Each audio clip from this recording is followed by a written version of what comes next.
On average, you'll have to wait 31 days to see an OBGYN. And if you're dealing with an infection or outbreak, you know you need care fast. That's where WISP comes in. Connect with a U.S. licensed provider online and pick up safe, effective treatment at your local pharmacy that same day. Plus, get birth control and more delivered in all 50 states. Take control with comprehensive sexual and reproductive care, all from your phone.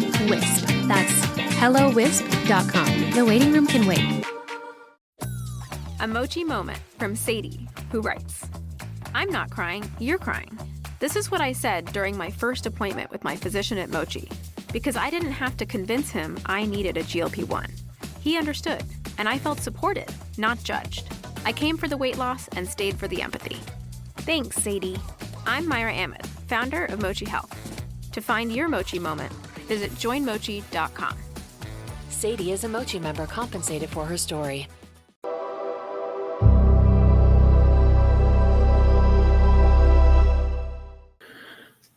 All right, we're back with Ken and Mike on My Uncle's Escaped Alcatraz. Cindy is working on another project right now, so she's busy doing that. She's on a deadline for another project, so she won't be joining us today.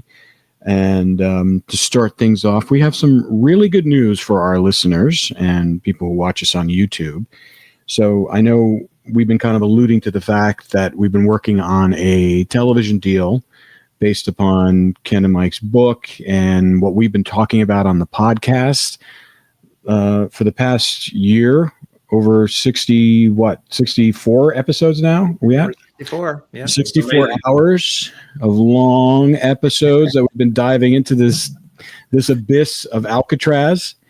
But the good news is that we just secured a green light for a television deal for 4 episodes based upon what we've been talking about. And so the world's going to be able to not only see it, everybody's going to see it. And, I won't be in it, but Ken and Mike will be in it. And we have a bunch of other people that you may have seen on the podcast or heard on the podcast. They're going to be involved. And it's super, super exciting. And I was thrilled to give the news to, because we've been working on this for, I think about 7 months now. Yeah. With the network that we're talking to and that we're in partnership with. And it was great. They're excited. We're excited. They were excited from the beginning, which was great. And they were just trying to figure out, how to do it. And if anybody knows anything about the TV industry right now, it is very tumultuous. So the fact that we were able to secure a deal like this in this time frame is a Herculean effort. So, but how do you guys feel about it? I'm excited. I mean, this is like multi years for me, coming to a conclusion. It's always been a dream of mine to tell this story. So any avenue that I have, I'm excited to take it. I'm very thankful to you and Cindy too. I mean, Mike helped me take this out of my mind and put it into word. And, you and Cindy gave us a voice to take this book and talk to people. So, yeah, I mean, many thanks to both Mike and you and Cindy from me. So. Fantastic. I'll pass on the thanks. How about you, Mike? How do you feel? For me, it's humbling because I was able to attach myself to this amazing story. I have no personal connection to it. I mean, I grew up in the Bay Area and I visited Alcatraz many, many years ago and have always been interested in the story. And it's always the what if they made it, what if they're out there somewhere? And I was able to meet with Ken and we were able to decide to work together and be a part of this. And now, we're on the precipice of solving one of the most enduring mysteries in American history. It's up there with JFK and Amelia Earhart and Jimmy Hoffa and D.B. Cooper. And now Alcatraz, they're all in the same arena of mystery. And, with this show, we have strong confidence that we're going to solve this thing. Yes. We're going to be pursuing leads that we've talked about on the podcast and people who have reached out to us and things that we've done we've examined things, and we are very hopeful in this show that we're going to have some answers for people. Yeah. Yeah, and I also throw in, I just remember back in 2015 when I originally went down this road with History Channel. I really thought the photograph that we produced was going to pretty much settle the issue of whether or not John and Clarence made it. In my mind, I thought that was enough, but I'm very excited that we're going to take even stronger evidence and pretty much close this case out. Yeah. Well, even though we have all this information and we're going to bring more information to the table and provide more, hopefully evidence, you're going to have the naysayers. You're going to be, but I think we're all confident that the work we've been doing for the past year and a half, both on the podcast, because what a lot of viewers and listeners don't understand is there's been so much legwork done outside of the podcast as far as research. You guys, we built on your research, and then we kind of took a deep dive ourselves, down into Brazil, and every day Ken was getting information from people in Brazil, and we met new people, and then recordings from former correctional officers had surfaced that we didn't realize were still alive, had come out. So it's been a discovery period for all of us, even on the podcast, independent of all the work you guys had done prior. So, and I think there's even more left to be done. And now, which is great, is we're going to have the resources to really explore this the way, Ken, you've always wanted to. Mm-hmm. And because you always said, he goes, I want to get back down to Brazil. In the last podcast, he goes, I don't care what happens with everything that's happened. He goes, we're going down there. We're going to figure out how to go down there, and we're going to solve this thing. So now we have resources to do that, and that's super, super exciting. And what we do find out, the whole world's going to find out. Yes. And I think it's a testament to your tenacity and Mike's tenacity and our tenacity to not give up, because we started this thing from scratch, and built an audience. And we were talking before the show started, two things. One of them was there was another network that was interested in the show way back months and months and months ago, and they ultimately didn't really have a lot of faith in what we were doing, and they sort of kind of lowballed us and just didn't give us very much. And so it's like, well, we're not going to take the deal. Yeah. And so we had to start all over again. And I'm sure there were other people and places that you talked to, pitched, phone calls, emails that didn't pan out. And then finally we had one that said, yes, we're interested. We want to work with you. And now that they've said yes, they've greenlit the show officially. We were also talking about that they're going to give us real money to pursue the search and to get the answers. It's not just going to be done on a shoestring budget. They're giving us the resources we need to do this thing right. So if there are naysayers, they won't be many, because we're going to hopefully have irrefutable evidence that just really can't be denied. Yeah. That's I kind of told had a call with them today, the network, and was saying that what was really the eye-opening for me is when we went to Alcatraz and we did the podcast from Alcatraz, and how you guys couldn't even get your book in that store before it got published, right after it got published, and into the gift shop. And now, when you walk in there was gigantic signs, there was books everywhere we looked, down near the pier, in the gift shop. And the fact that and then while we were doing the podcast, they kept on bringing boxes and more books, for you guys to sign. So it was a total 360 for you guys. And, and it was cool to see for you guys, and to really kind of get that kind of welcome after all your hard work. And I told them, I said, the reason why they flipped is because of, you could prove everything that's in the book. You could source it all. And that was, I think that's the key here. The fact that, you've backed it up, and we've backed it up with, research, And, we've had some help too with people coming out, some, who've helped us along the way. So, but congrats to both of you guys. Kudos to all of us for our hard work. We all lifted a heavy load together. Everyone was needed to make this happen. Yeah. But now we have a heavier load to lift. We got to deliver 4 episodes, so which I think is going to be great. In those 4 episodes, I really believe we're going to close this case. We're good.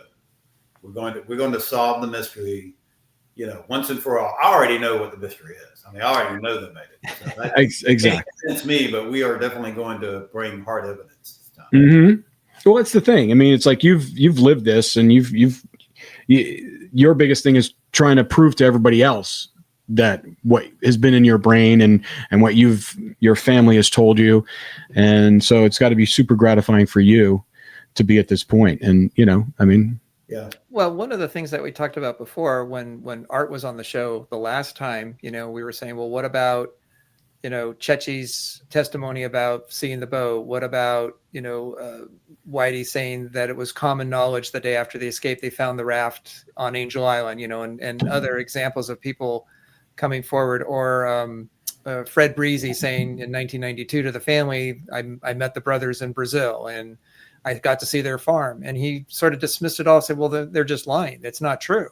Right. Without providing any evidence of it. He just said, well, criminals lie, so therefore you can't believe anything they say. Even though, as we talked about, we have multiple sources of information saying the same thing. So it's not just incumbent on one person saying something, we have others. But with this show happening, we can go to those places and we can get that proof that they can't say is, you can't just dismiss it with a wave of your hand. Yeah, well, they can dismiss it anyway. I mean, anybody can dismiss anything. So that's the problem. But if you're going to be honest, you have to look at it objectively. Say, what does the evidence show, and what is the documentation we're going to gain from the show? That's going to be really, really hard to just say it's not true or I don't believe it. Yeah, I agree. It's you're never, like you said, Rob. You're never going to convince some people. Even if we, exhume John, they still wouldn't believe it. They would still claim that it's not him or we've made up. It was amazing how they took that 1975 photograph after multiple, professionals looked at it and said, yes, that's them. Then you had Michael Dykes who tried to come in and, we believe it's one of the other brothers. Like, Uncle Man. I mean, they didn't discount that it was in England. They just didn't want to believe that it was John or Clarence. Yeah. And so you're going to have people that's going to do that. But I don't really care. It's not the point of you trying to prove to me they didn't make it. I already know they made it. But what I love about this story and about this book is that it's the uncovering their journey into Alcatraz, the people that they interacted with. And then, oh my gosh, when you start tying in people like Mickey Cohen, and you start digging into that, there's more. I've already said there's more to this story than just the escape. Yep. And that's what I really kind of hope that we bring out too. Yeah. Not that we find them, but we tell this story that very few people know about. Exactly. And one of those people that helped tell this story for you was Whitey Bulger. And that's so we're going to talk a little bit about the letters and your pen pal, Whitey Bulger, and the correspondence that you had with him. And so Mike was nice enough to kind of summarize some of these letters and kind of the highlights where he was talking about, because you guys talked about a bunch of stuff. So, so I wanted to kind of start off with, one section where he, and we talked about this a little bit, and some of this stuff, we have, but just hearing it in these summaries. Before we get into the summaries, just for audience sake, maybe Ken can just kind of talk about how he got the letters and where they originated, so there's a context. Sure. Yeah. So I said this one time before, I didn't really even know who Whitey Bulger was. The first time I ever heard the name, and I just never kept up with criminals before 2012. I mean, I knew criminals, but I never really kind of kept up with them.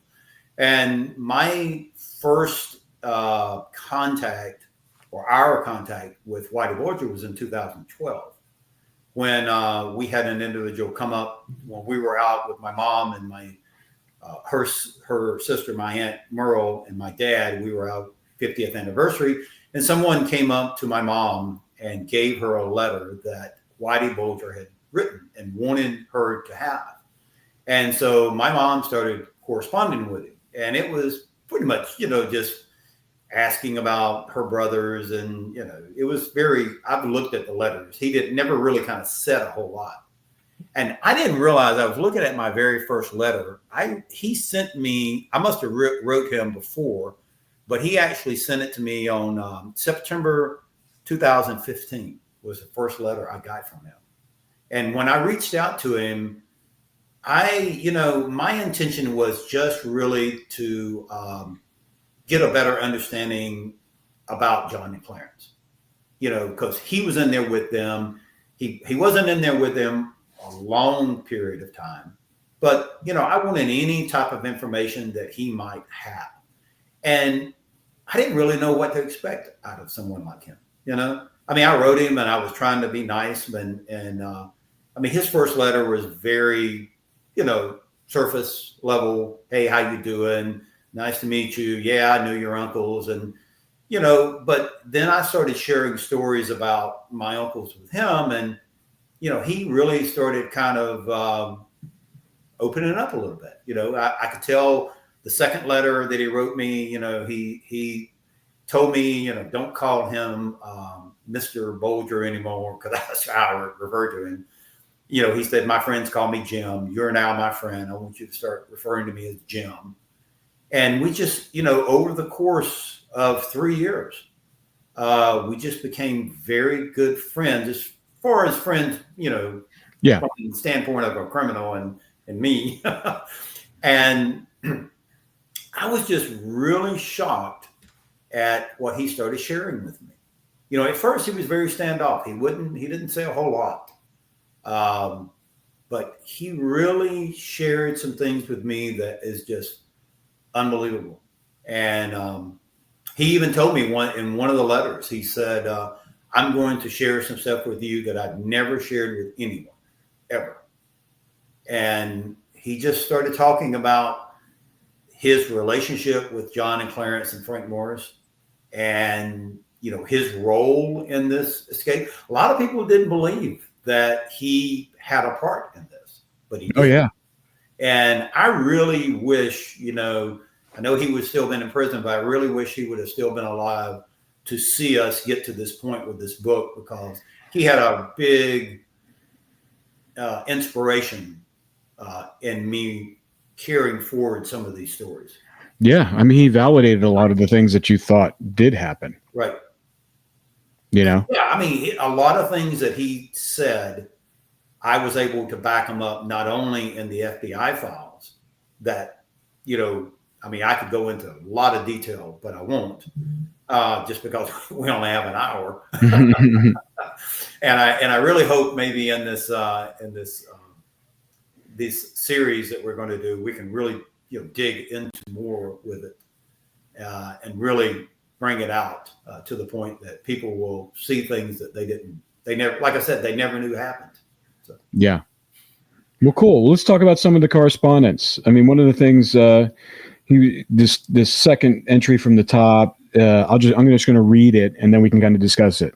And then it says, when they pushed the duck cover, this is relating to the escape, it fell a few feet onto the flat roof where hundreds of seagulls lived. We heard the thud over in C block, and the seagulls started a very loud chatter as they flew up.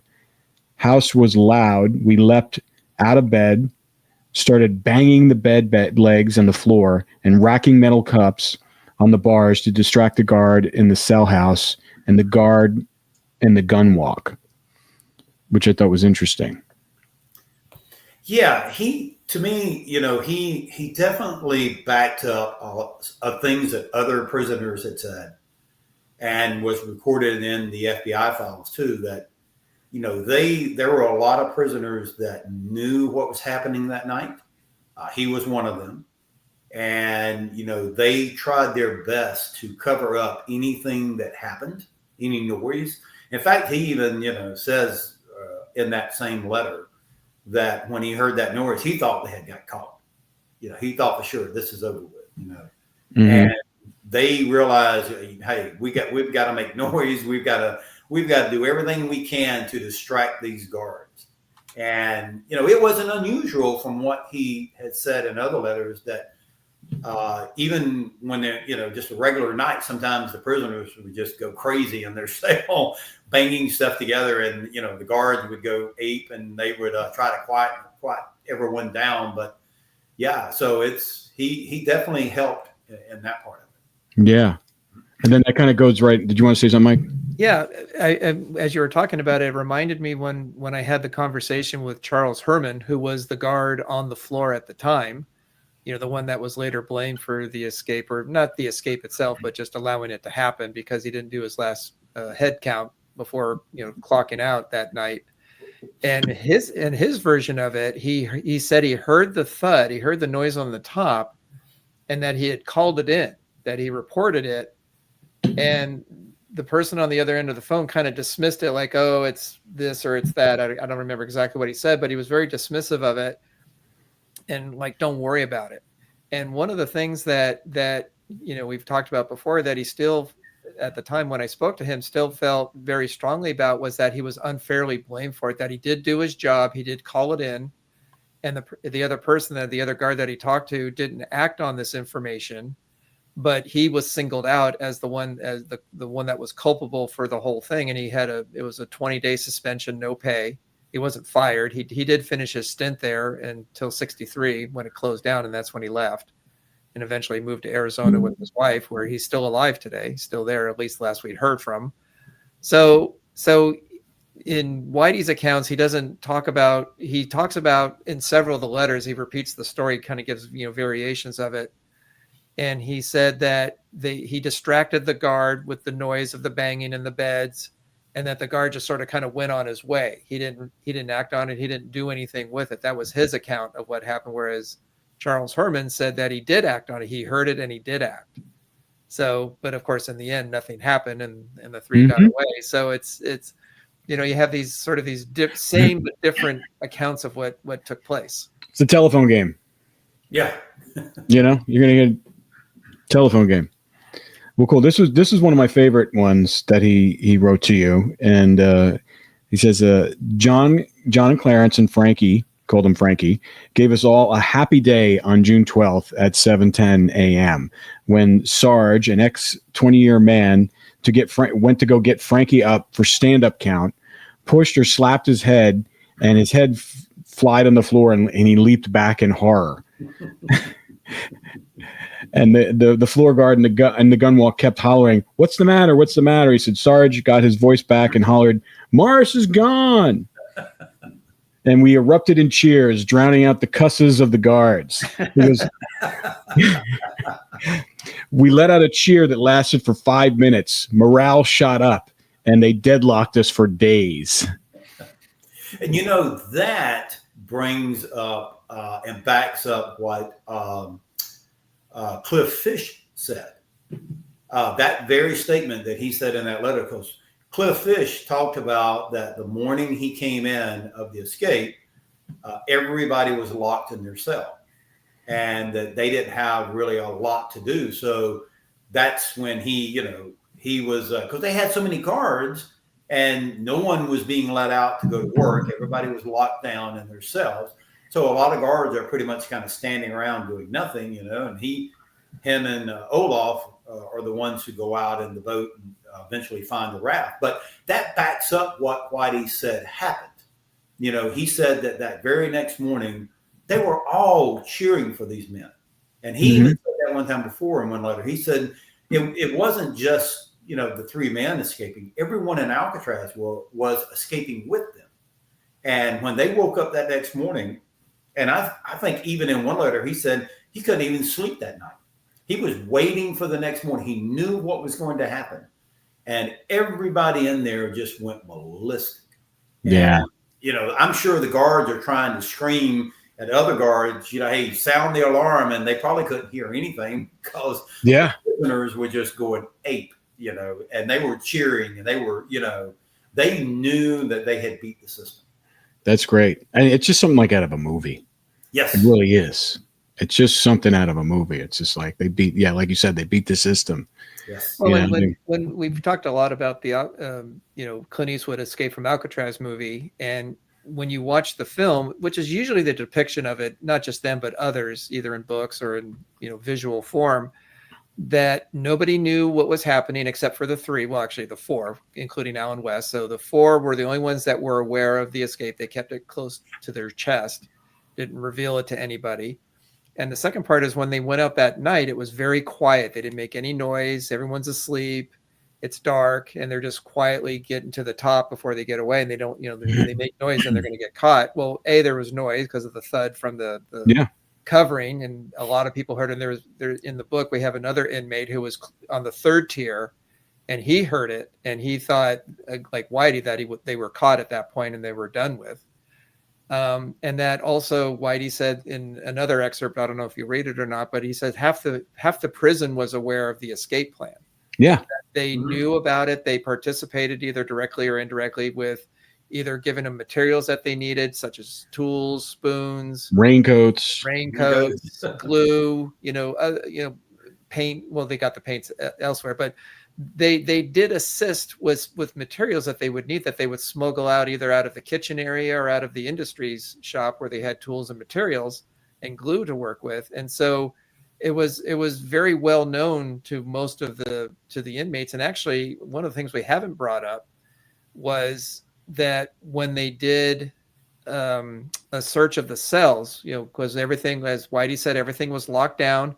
All the inmates that morning, the morning of the escape, they got breakfast, and then they brought them back to their cells, and they were all kept there. And then, of course, the FBI comes and starts interviewing the inmates. Well, one of the things that also happened, which we haven't brought up at this point, was that the cells were searched. Every single cell was searched in the entire prison. And one of the things they found was there were other cells that had different levels of doing the same thing. They were trying to dig out the back of their cells. So it was known that was the approach that the four were taking to get out of the cells, but they were done in a much, much less level. It was only like initial work on some of the grills in the back of the cells, and some of them had like little drill marks to try to break up the cement. So they were nowhere near ready to escape with them, but they were inspired to do the same thing of kind of their own individual plan. So they realized that this information had gotten out to the prisoners of this is a way to get out of Alcatraz. They just didn't act on it enough. Right. That's crazy. That's crazy. And then they shut I guess they couldn't listen to the radio. This next entry, he says they shut the radio off. They didn't want us to hear any news of the escape. When they finally put the radio back on, we heard a song someone wrote about the escape. We cheered. Guards hated any mention of that song. 1.25 miles of treacherous water keeps men in Alcatraz is all I can remember. Guard kept the radio off, and at any mention, someone took it personal, like the escape wasn't fair. That's hilarious. Made trouble for all the staff. And I'm going to try to, you sent me a link for this and see if it plays. It's on YouTube. You can actually listen to that song. All right, let me back it up.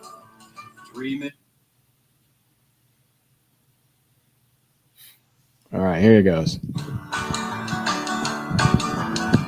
This episode is brought to you by Nordstrom. Summer's almost out and fall's calling. Luckily, Nordstrom has everything you need for the season ahead, all under $100. Discover new arrivals from your favorite brands like Mango, Princess Polly, Wave, Free People, BDG, and more. Whether you're planning a last-minute getaway, heading back to class, or refreshing your office looks, you'll find the latest trends and beauty must-haves without breaking your budget. It's easy, too, with free shipping, free returns, and in-store order pickup. Shop today, in stores, and at Nordstrom.com.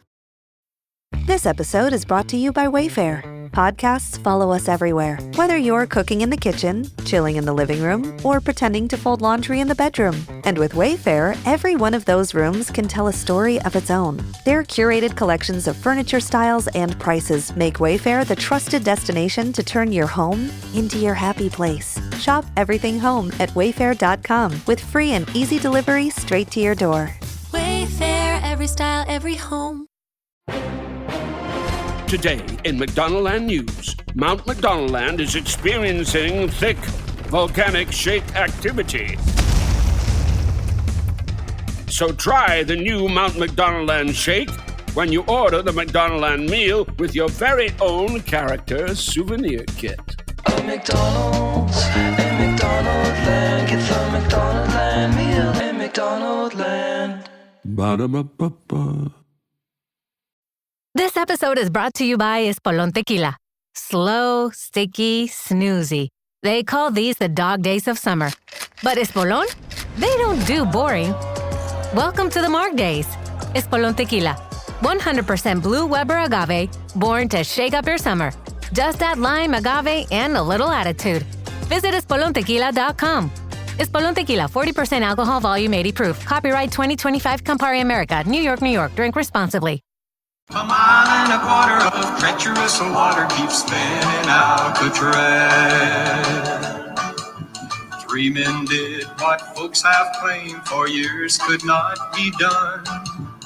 3 men broke through prison walls and left there on the run. Tried to make a liar out of anyone who said. That's nice. I want to play a little bit because I don't know how much YouTube will let us play. So that's like a little bit of fair use. So. But that's from Sonny James, A Mile and a Corner. And if anybody wants to listen to it, you can go on YouTube and just type that in. But that's pretty funny. It's amazing that someone wrote a song that quick. Exactly. After the escape. I mean, they must have, according to, because they didn't keep the radio off for that long. I mean, someone just, someone said, okay, that's a great song. Yeah, well, your uncles were muse. Your uncles were muse for Sonny James there. Well, when it would come on, they would turn it up loud for the guards and to make the guards mad, and the guards would yell, "Turn the radio off!" And it was just sort of this little game they were playing with the guards. That this guy wrote this song about the escape, and it's kind of a little folksy song that I didn't know anything about it. I wasn't aware of it until Ken sent me the letters that Whitey had written, and when we were looking at it, that's when it's like, because he wasn't sure if that was the name of the song. He couldn't quite remember. And so when it looked on YouTube, and there it was just sitting right there. It's like, wow, I can't believe it. It's just that memory of his was remarkable. And that also backs up, what everybody has heard. And I believe it was even documented in the FBI files about, it was common knowledge or common for the prisoners to listen to baseball games on their headphones themselves. And there was a baseball game playing that night of the escape, which, most guards, I'm assuming, probably listen to the baseball games as long as along with everyone else. And, so you think about the guard who's in that tower at the docks, and you've got 2-3 men trying to, make it to the docks, and they're a little bit distracted by watching or listening to the baseball game that was on that night.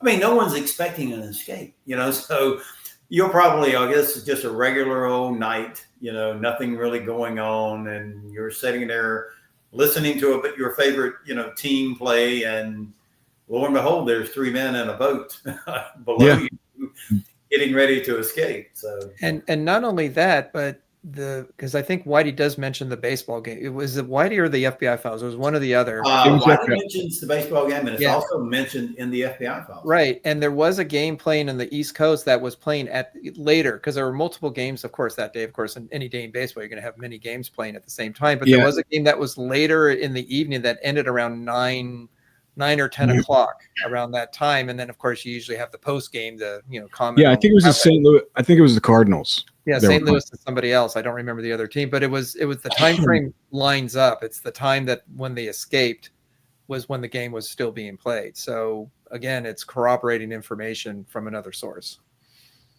Kooky. All right, that's what you said earlier about the book. Everything that we bring up in this book and we introduce to people, there are sources to back up what we're saying. So it's not far-fetched to believe that the guard was sitting there listening to a baseball game.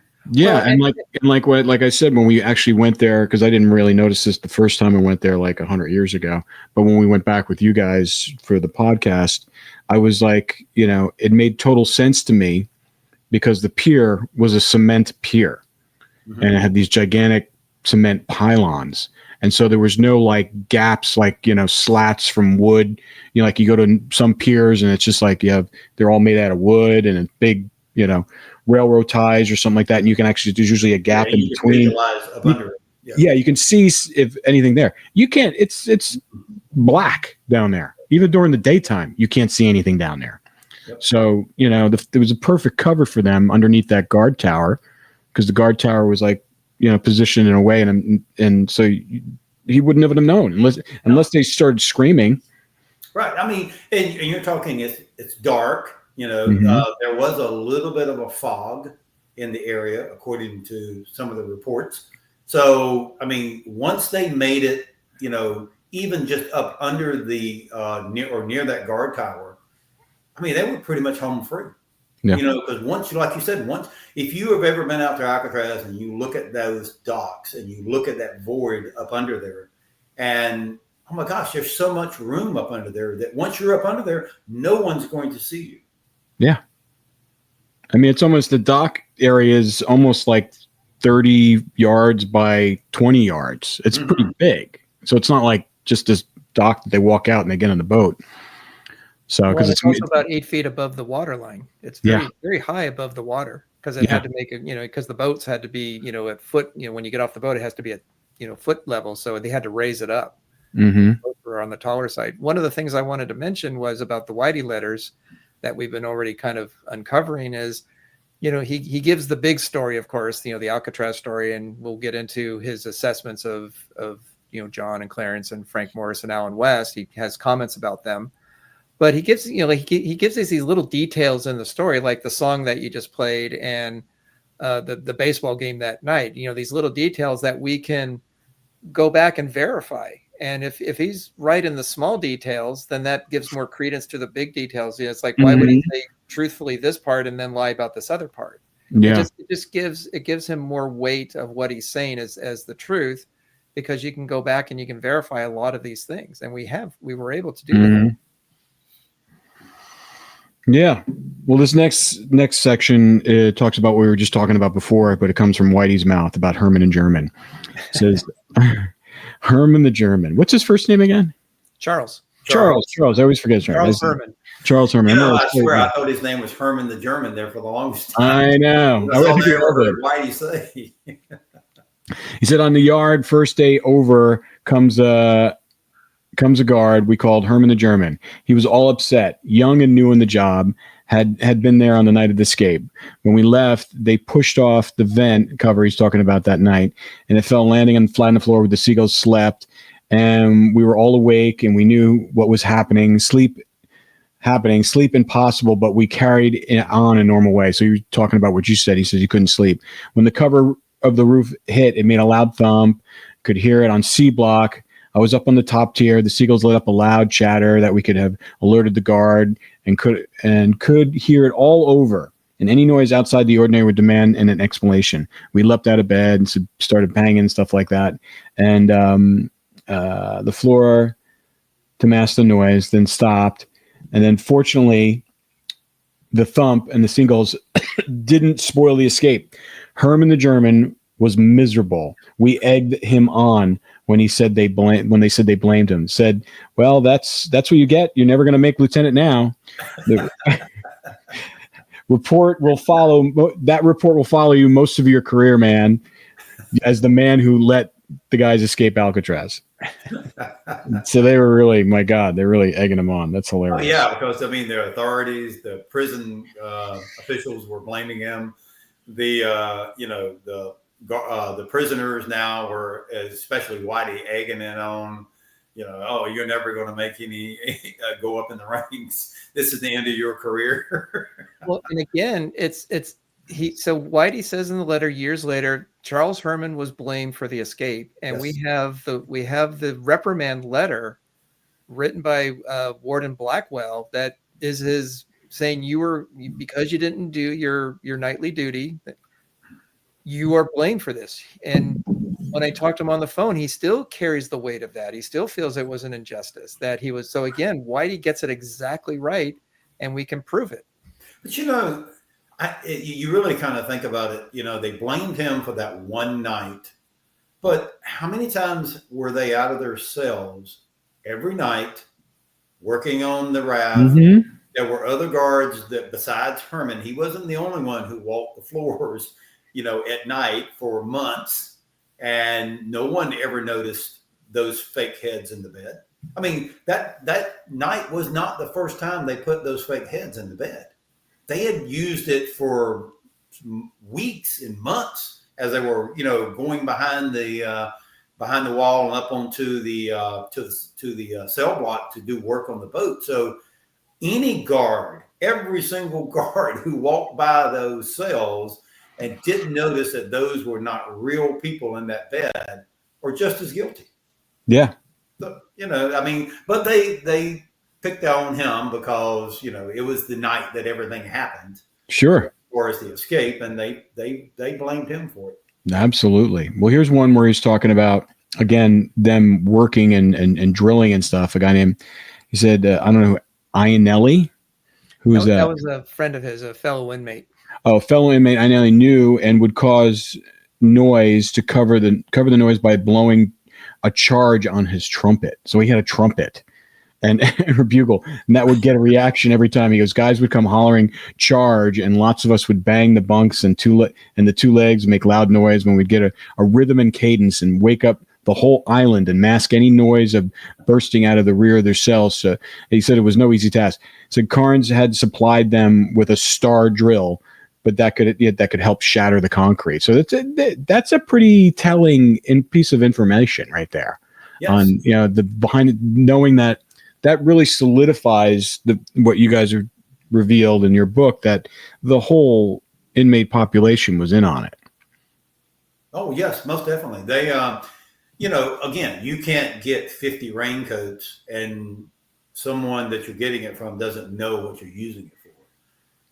You had John and Clarence and Frank Morris going around Sunday, before the escape, telling everybody bye. I mean, everybody knew what was happening.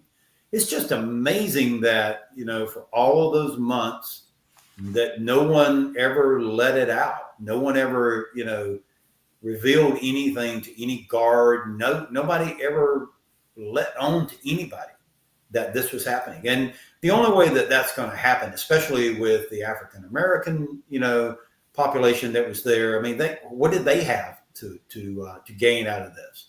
Yeah. Other than they were hoping that the prison was going to be shut. Yeah. And they would be, afforded a better, prison to go to with access to lawyers and stuff. But it was these three men, Whitey Bulger, Mickey Cohen, and Bumpy Johnson, pretty much controlled the rest of the population in that prison. Bumpy Johnson controlled the African American group and pretty much put a kibosh on anybody saying anything. And then you had Whitey Bulger and Mickey Cohen, who pretty much, they were pretty well known, especially Mickey. And they put the kibosh on anybody else sharing anything. Yeah. And, that really probably helped them not to worry about, we're going to get caught because someone's going to rat us out. Yeah. Yeah. And then here's another section where he talks about your uncle's character and also Frank Morris. He said the Anglin brothers were quiet, easygoing men, always together, attracted no attention. And Morris would exercise, ball playing, handball, and could lift weights, but didn't. He was strong physically and mentally, not one for laughter, as far as Frank Morris. Anglin brothers were quiet, easygoing, neat-looking, and were not the regular run-of-the-mill, aggressive prisoner, quick to fight, exhibiting aggression, angry. No guard would ever think they were up to anything. So they really kept a low profile. So that there you got like a good character sketch of your uncles, which pretty much matches what everybody in your family knew about those guys. Mm-hmm. Yeah, every family member said the same thing about John and Clarence. All of my aunts and uncles, my mom, when they used to reminisce and tell us about John and Clarence, they always said they were good and, honest guys. And when I say honest, yeah, as far as what they robbed in the bank. But I mean, as honest as a thief can be. Exactly.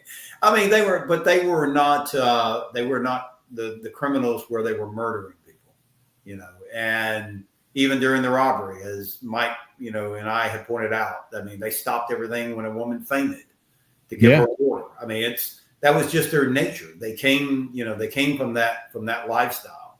And that was like Whitey, that said, that's what really aided them too. They were so quiet. Guards never suspected that you had these three men up to doing what they were doing. And, that definitely helped them. Yeah. And then he goes on and talks a little bit about West.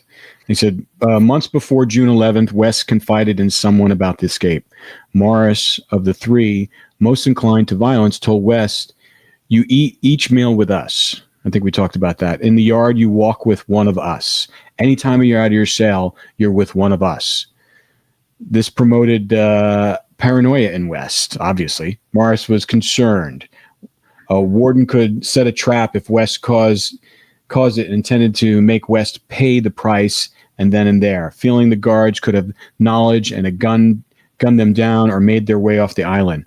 He says he believes that's the reason why West didn't leave that night. Oh, yes, most definitely. And when you go and you read some of the interviews that they did with West in the FBI report, clearly he was not in the loop on the change of plans. I mean, we went into detail about how the three men had alternate clothes to wear, and West wasn't aware of it. And that was something that the FBI picked up on, because they questioned him when he gave his first interview with them. Why did you put your clothes and take your clothes with you? And he was like, "Well, I didn't know there was any other clothes." So he was clearly out of the loop, and it was because of his loud mouth. And then Whitey, says that Frank actually was going to do him in. Actually, I have that quote right here. I'll read it real quick. Okay. He says, "West had a big mouth and said something that upset the others. He was told, whenever you're out of the cell, you be with one of us at all times, or all three of us. Morris made a knife from a dinner knife from the mess hall. If we walk into a trap, I'm doing West in." Boom. Now, and so this is a very interesting thing that the FBI reports back up what he just got through saying. West doesn't mention anything about a knife in the first interview, but he's interviewed twice, because in the FBI file, there's another interview that they do with him, and he pretty much says the same thing that from the first interview, but they ask him about any weapons that the trio might have had. And he said, "The only weapon that I know that they had was one of them had a kitchen knife that he had taken from the kitchen." So, or butcher, large knife. I believe that's how he said it. But it backs up what Whitey said, that Morris had a knife and was going to do Wes in if they got caught. So, with John being very good friends with Wes, and probably knowing this very thing, if Whitey knew about it, I guarantee you John knew about it. And so I can see John going to Wes and telling him, "You don't want to go with us, because if anything goes wrong, Morris is going to do you in." Because they were good friends. I mean, that's, when Wes first learns of the hole not covered up in the ceiling, he doesn't go to Frank Morris. He goes to John England, and he tells John about it, and because they were friends. And they're the actual two that started the digging through the back. Frank Morris wasn't even included in the plan at that point in time.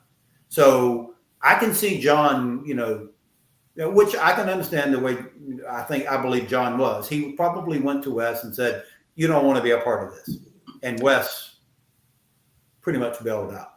He made it look like he was going to, but I don't think he actually did it. And what happens is, in the FBI report, it says that West said that on April 25th, which is about a little over a month before the escape, he stopped digging out the back of his cell. He hadn't finished the job yet. He got close, but he stopped at that point. So that was probably, inferring the information we have when he was told about what Morris was intending to do to him. So he starts giving up at that point. Yeah. I don't think he was ever intending to go. And, something else that Whitey, I don't know if you have it in here, maybe you do or not. Yeah, he says he chickened out. Yeah, I did ask Whitey about, what would have happened to Alan West, if everybody in the prison, because they were cheering for these men to go. I mean, you hear how they were cheering, and they were covering up for them weeks and months in the past, and then the night of the escape, the next morning. I said, what would y'all have done to West if they found out that he ratted them out, and the FBI was now going to be able to catch him? And Whitey said, well, one, he wouldn't have survived 5 seconds in the yard. And he said, West told them what we told him to say. So there you go. There you go. All right, this next section is he talks about Mickey Cohen. Mickey Cohen, remember him well. When he was bailed out from Alcatraz, he was talking to a bunch of guys on the bleacher about should he jump bail or come back. Everyone said, make a run for it. Go to Brazil, father a child. They will never get you by extradition. When he returned, we thought he was crazy. That is really interesting, because it's the same thing that the brothers did. And I'm assuming Frank Morris. I'm assuming Frank married someone, but I do know John and Clarence did. Yeah. So they did the very thing that Whitey told Mickey Cohen to do. Mm-hmm. But, they were shocked when he came back. And that is actually about the time that they changed the plan and started on a new boat. So stop and think about this for a minute. They had a raft that was almost completed, ready to go. And then all of a sudden they change and do a new boat. Yeah. Why? Why would you change? Why would you take all that work that you've already completed on this one boat, and you go to make another boat, and you only have a few weeks to do it in? Yeah. And the FBI said that they took that boat that was left behind, and they filled it full of air, set weights on it, and it held air for hours. So here was a good, complete boat that you could have taken, but what was the difference? Well, and not only that, but it exposed them to danger, because now they had to get new, raincoats. They had to get new supplies, new materials, glue, sewing materials, raincoats. So they had to go back to the inmates, or either steal them or ask for them again. Yeah. So that was a big risk for them when they were so close to being finished, to have to start over that part of it. And to the night of the escape, they still had a little bit of work left to do on the boat. The only difference that I was able to think about was the first boat didn't have the ability to be towed. It didn't have. Yes, you were saying. It didn't have the eye on the front of the boat, or the raft, that they could loop a cord around, so that they could then, hang on to it as it's being pulled. If they had to use that boat, someone would have had to physically hold the rope in their hands, and hope that they're not pulled out of the boat when the boat takes off. I mean, you had to have some way of securing that rope down. And we know that is true, because Cliff Fish talks about when they find the raft on the beach, it had the ability to be towed, because they took a rope and tied to it and pulled it. So that lets you know right then that was the difference. When Mickey Cohen comes back and says, "Hey, I've got a boat that's going to pick y'all up out in the middle of the bay. You've got to get there." And then John goes, "Okay, now we're going to use the prison boat to pull us. We need a new boat." And that's when that boat started being constructed. And on top of that, in Frank Morris's cell, they found a magazine, Popular Mechanics, I believe, yes, that talked about a raft. And in the picture, it has an eye on the front about towing. So that was how they got that information, was from the magazine that Morris had in his cell that he left behind. Yeah. I'm just still, the thing that amazes me is how they figured out how to vulcanize the rubber. That is the thing that really blows my mind. Well, that's a Morris, contribution from his reading of how to do that. It's amazing. Well, and too, though, think about John and Clarence. Now, I don't know about Frank Morris. Frank Morris grew up in foster homes, and so he was bouncing around from place to place. But John and Clarence grew up in an environment where they would make their own stuff. They actually made their own bicycles. They created a car. Believe it or not, my mom, she gave it a name. It wasn't a car, but they created this thing, and they took tires and stuff moss in it. So they were very creative. There's no telling that they might have even made something like that in the past. Mm-hmm. And they knew about how to vulcanize stuff. Yeah. You stop and think about it. You're taking something that most people would never have considered, and they had the ability to do that. It's pretty amazing. This other thing was it's interesting. It's a short one. It's referring to the 1975 picture of them standing in front of the anthills. And it says, nose, nostrils, distinct. I'd say it's him. He was talking about Clarence in that part of the photo, that it's about Clarence, that he says that's the Clarence I know. Yep. I mean, that was something else too. And I So did you send him a copy of it? No, he actually, I don't know how, not only did he send me the copy of the 70, I have it right here, but not only did he send me that photo, he sent me two other photos where in the History Channel where Michael Street does the analysis between the two, the face. I mean, he sends a picture of that too. And on all three pictures, he wrote that was the England brothers in Brazil. In fact, he even says it on the back. He said the England brothers in Brazil. He recognized them. So here you've got someone who was the last person to see them before they left. And he recognized them. So, I mean, I don't know what you can say other than he ID'd them himself. Yeah, he did. That's crazy. Let me see some of the other ones we get in before we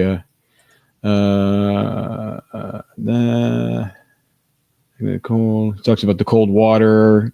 We talked about that. Oh, this is interesting. I wanted to talk about this. He's talking about this woman, Jolene. He says, can't remember the exact words used by the Lion Jolene woman who masquerades as a Alcatraz historian because as a child she lived there. On one visit there, I went to a bookstore and asked for Leon Thompson, wanted to confront him on his lies about better men than him. I asked him, Jolene said, he's not here today. Would you like to buy his books? I said, no, thanks. I only read nonfiction. She said, his books are true. I said, I read his books and lies. She didn't like it. And I said, you also don't tell the truth, saying you ran around the cell house as a child, something to that effect. Told her, I was there in the cell house, never saw a woman or a child. Would have never happened. She didn't like that somewhere and downplayed Clarence and John. I wanted to write her, but didn't on an issue they were country people. I took her remarks insulting and trying to minimize the genius of the escape. Her father was an employee, probably angry and trying to minimize the genius of the escape. Rock closed down a year later. Jolene was a big critic, and I'm sure she didn't like meeting me, who dared question the validity of her claims. She made her life career of fact that she lived on the island. We never saw them. They never saw us. We never heard them, but everyone heard us miles away when we acted up. Sound travels far over the water. And great color there. That was so funny because I haven't when we were out at in 2012. She is the person who's off to my. So I'm looking off to my left. I'm sitting next to Michael Dykes, and then there's I believe a guard, and then she's at the end. And she's a well-known writer. She's written multiple books. Her dad was the acting warden on call the night of the escape. Got it. I actually believe she probably takes it very personal that it happened on her dad's watch. But regardless, I mean, it happened. but she's never believed that either one of them ever made it. In fact, she's the reason why I went down the road that I went down, because she's the one who made some very disparaging comments about John and Clarence. She believed that, they were a bunch of dumb, and in fact, I think she even said this, that a bunch of dumb farm hicks that were lucky to be included in on the plan with Frank Morris. She credited everything to Frank Morris. John and Clarence were, dropouts from school, but, so was Frank Morris. He didn't finish school. He dropped out very early also. And so, the way she said it, and that's what just, oh my gosh. That was the fuel. Like I said, I've never hit a lady, nor would I ever hit one. But I'm glad that the marshal was in between me and her. So yeah. Well, listen, you should dedicate the book to her. That was she was the fuel. I didn't want to bring her name up. I used to always just say another writer, but yeah, she is the reason why I decided to go down this path. I just love the fact that Whitey dressed her down the way he did. That's brilliant. It's pretty brilliant. And the thing you have to remember too is he doesn't say when this happened, but most likely it was during his 16 years on the run. It was. And he goes to Alcatraz and she talks to him and he talks to her and he doesn't get ratted out. He's at the prison again. And does he tell her that it's him? I don't think so. I don't think she knew who it was. That's possible. That's hilarious. I was going to ask if that's where, because I couldn't see the context there based upon his writing, but it sounds like he was there. He was there. He went to the island. He went out to, I want to say he said one time before he went out to, or it was well known, he went out multiple times to Alcatraz. That's friggin' what? He was on the run. The cojones, man. Well, it's like I told Art when we were doing some filming, I said, and it was already like, 55 years. I said, John could walk right by you right now and you wouldn't even know who he was. You're not going to recognize him. And I mean, I'm sure that, when he went up to Jolene, she didn't know who he was. But all she knew was he had been there before. And there were other prisoners, I'm sure, that had come back before. But, she probably didn't know he was on the run. Exactly. I think very few prisoners who were on the run went and visited Alcatraz.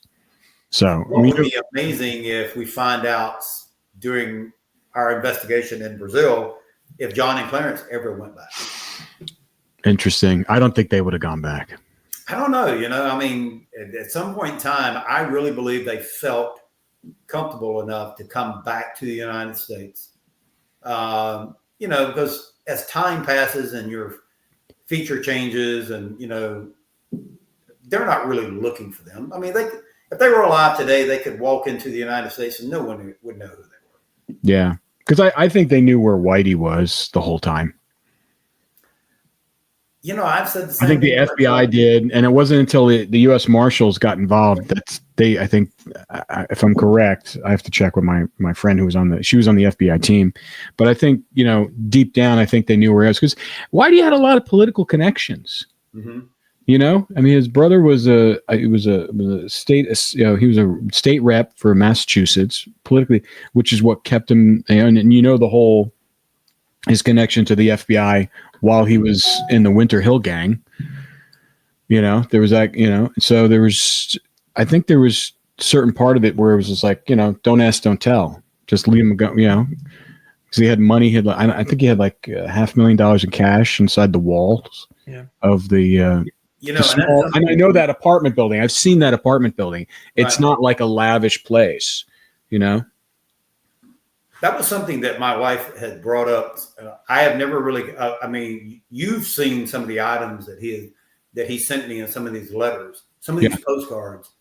Unbelievable, the date and how old they are, and only one of them he never signed. But it's almost kind of like my wife said he was trying to tell me something. I mean, why would you send me a postcard that was dated 1902 that was written by this, I don't even know who this couple was, that was writing each other. I mean, how in the heck did he get a hold of a postcard like that? And why did he want to send it to me?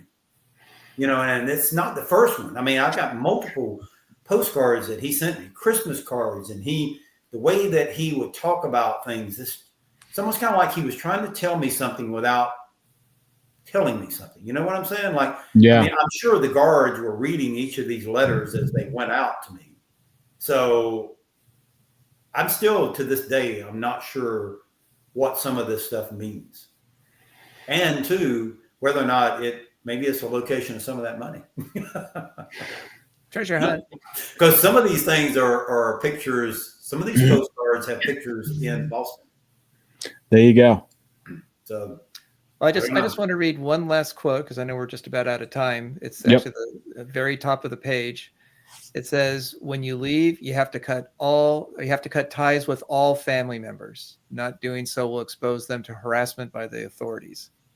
So, Whitey was saying, and he talked about this in the letters, that when you go, you have to go forever. You can't come back. You can't make any noise.